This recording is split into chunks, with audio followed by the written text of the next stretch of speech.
जल प्रदूषण समस्या. औद्योगिक कचरा आणि रासायनिक पदार्थाचे विसर्जन पाण्यात करू नये. घरगुती सांडपाणी व प्लास्टिक कचरा हे पाण्यात विसर्जन करू नये. शेतीत वापरली जाणारी रासायनिक खते व कीटकनाशके यांना पाण्यात टाकू नये.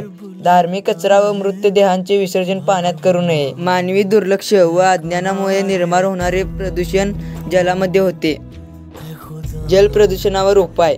ॲक्वाचा योग्य तिथे ठिकाणी वापर करावा.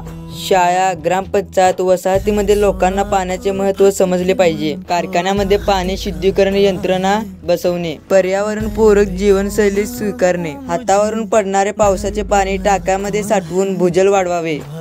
झाडांमुळे पाण्याचं नैसर्गिक शुद्धीकरण होतो. मातीचा अपव्यय कमी होतो व नद्या स्वच्छ राहतात. यामुळे नद्या, विहिरी स्वच्छ राहतात. यामुळे आपले निसर्ग स्वच्छ राहते. त्यामुळे माणसांना कोणत्याही प्रकारचा रोग होत नाही. हे आपल्याच हातात असते की आपल्याला रोग करून घ्यायचा आहे की नाही. आपण सर्वांनी मिळून निसर्ग स्वच्छ ठेवले पाहिजे. त्यामुळे जल प्रदूषण होणार नाही आणि आपले जग स्वच्छ व सुंदर राहील. पाणी प्रदूषण नियंत्रण मंडळाचे नियम पाळणे. प्रदूषण करणाऱ्या औद्योगिक दंडात्मक कारवाई केली जाईल.